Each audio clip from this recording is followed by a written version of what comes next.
नमस्कार, स्वागत है आपका हमारे चैनल पे। जैसा कि हमने पिछले वीडियो में बात किया था हिंदू धर्म के बारे में, आज भी हम उसी धर्म के बारे में बात करेंगे। कल हमने आश्रम, मोक्ष, सिद्धांत, इन सारे चीज़ों के बारे में बात किया था। आज हम इस वीडियो में बात करेंगे वास्तव में हिंदू धर्म जो है वो महत्वपूर्ण धर्म है, इसके बारे में आज बात करेंगे। हिंदू धर्म जो है वो महत्वपूर्ण तो है ही, जो जीवन जीने की स्वतंत्रता, व्यक्तित्व स्वतंत्रता, आध्यात्मिक उन्नति और आत्मिक विकास पर जोर देता है। बहुजाति, बहुसंप्रदाय, अनेक प्रार्थना, साधना और पूजा पद्धति, अनेक देवी देवताओं, अनेक आध्यात्मिक मार्गों और अनेक दर्शनों से सजा धर्म है, जो अपने मूल में आध्यात्मिक और सांस्कृतिक रूप से एक ही है। यह धर्म हजारों वर्ष से अस्तित्व में है, जबकि बीच में कई धर्म अपना अस्तित्व खो बैठे हैं और नए धर्म की उत्पत्ति हो गई है। परंतु हिंदू धर्म जो है वो निरंतर, पहले इसे सनातन धर्म ही कहा जाता था और अभी भी सनातन धर्म ही कहा जाता है, और ये आगे भी सनातन धर्म ही कहा जाएगा। और सनातन धर्म अपना वर्चस्व हमेशा कायम करता था, कायम करेगा, जो वैदिक धर्म पर आधारित है। वैदिक धर्म ही सनातन धर्म है, जिसकी वे उत्पत्ति ऋग्वेद से हुई है।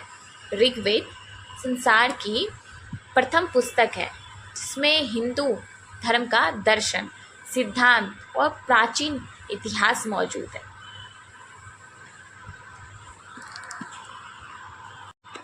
जी, अन्य मान्यताओं के अनुसार हिंदू शब्द सिंधु से बना माना जाता है। संस्कृत में सिंधु शब्द के दो मुख्य अर्थ हैं। पहला, सिंधु नदी, जो मानसरोवर के पास से निकलकर लद्दाख और पाकिस्तान से बहती हुई समुद्र में मिलती है, और दूसरा, समुद्र का जल राशि। ऋग्वेद की नदी स्तुति के अनुसार वे 7वां नदी हैं। सिंधु, सरस्वती, झेलम। अंतिम अक्षर हिंदू, इन दोनों अक्षरों को मिलाकर शब्द बना हिंदू, और यह भूभाग हिंदुस्तान कहलाया। हिंदू शब्द उस समय धर्म के बजाय राष्ट्रीयता के रूप में प्रयुक्त होता था। चूँकि उस समय भारत में केवल वैदिक धर्म को ही मानने वाले लोग थे, बल्कि तब तक अन्य किसी धर्म का उदय नहीं हुआ था, इसलिए हिंदू शब्द सभी भारतीयों के लिए प्रयुक्त होता है। भारत में केवल वैदिक हिंदुओं के बसने के कारण कालांतर एवं विदेशियों ने इस शब्द को धर्म के संदर्भ में प्रयोग करना शुरू कर दिया है। आमतौर पर हिंदू शब्द को अनेक विशेष ने अन्य विदेशियों ने द्वारा दिया गया शब्द माना जाता है। विश्लेषक को इस धारण के अनुसार हिंदू एक फारसी शब्द है। हिंदू धर्म को सनातन धर्म या वैदिक सनातन धर्म भी कहा जाता है। ऋग्वेद में सप्त सिंधु का उल्लेख मिलता है। वे भूमि जहाँ आर्य सबसे पहले बसे थे।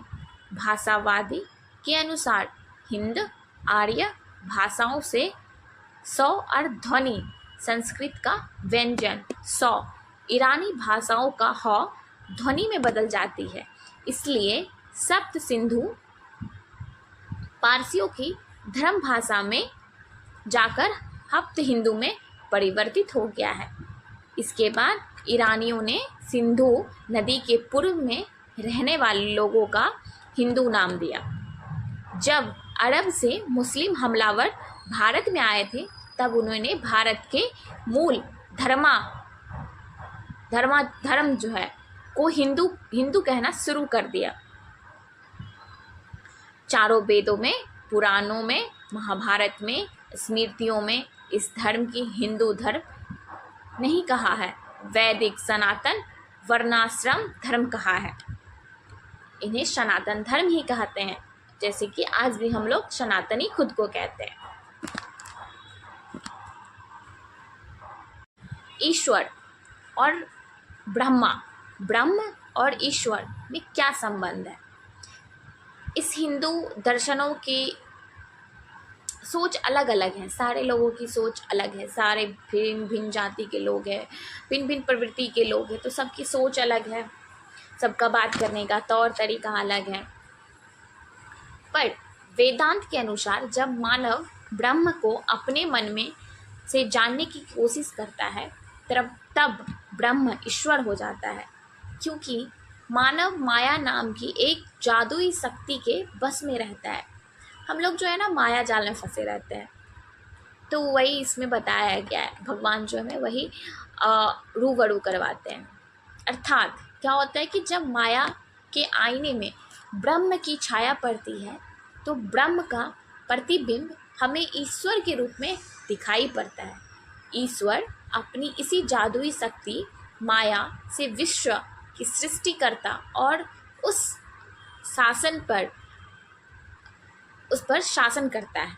इस स्थिति में ईश्वर एक नकारात्मक शक्ति के साथ, लेकिन माया उस पर अपना कुप्रभाव नहीं डाल पाती। जैसे एक जादूगर अपनी जादू से अचंभित नहीं होता। माया ईश्वर की दासी है, परंतु हम जीवों की स्वभावनी है। वैसे तो ईश्वर रूपहीन है, हम ना भगवान को देख नहीं सकते, लेकिन सनातन धर्म में कहा है कि हम भगवान को महसूस कर सकते हैं। आप किसी भी चीज़ में, हर एक चीज़ में, हमारे सनातन धर्म में हर एक चीज़ की पूजा होती है। एक छोटे से छोटे चीज़ की पूजा होती है, पेड़ की पूजा होती है, जैसे कि माता लोग पूजा करती है बट वृक्ष का, बट सावित्री के टाइम में। पशु पक्षी की पूजा होती है, गाय माता की पूजा होती है। तो वैसे ही है,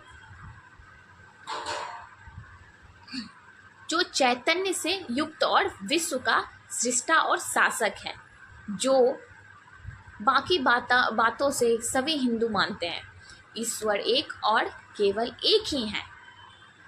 बेशक ईश्वर सबगुण है, सगुण है, सर्वगुण है, वे स्वयंभू भी हैं, विश्व का कारण, सृष्टि कारक भी हैं। वो पूजा और उपासना का विषय है। ईश्वर पूर्ण, अनंत, सनातन, सर्वज्ञ, सर्वशक्तिमान, सर्वव्यापी, वो रोग द्वेष से परे हैं, पर अपने भक्तों से प्रेम करते हैं, उन पर कृपा करते हैं।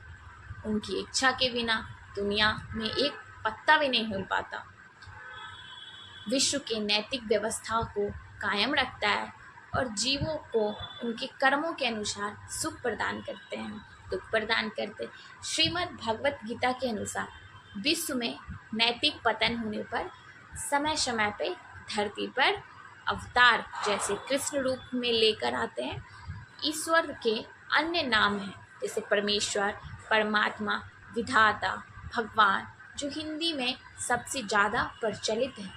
इसी ईश्वर को मुसलमान अरबी में अल्लाह, फारसी खुदा, ईसाई गॉड, यहूदी, ये सारे नामों से बोलते हैं। आज हम बात कर लिए इन सारे चीज़ों के बारे में, देवी देवताओं के बारे में हम नेक्स्ट वीडियो में बात करेंगे। आप हमारे चैनल पे ऐसे ही प्यार बनाए रहें, लाइक करें, शेयर करें, सब्सक्राइब करें। Thank you so much.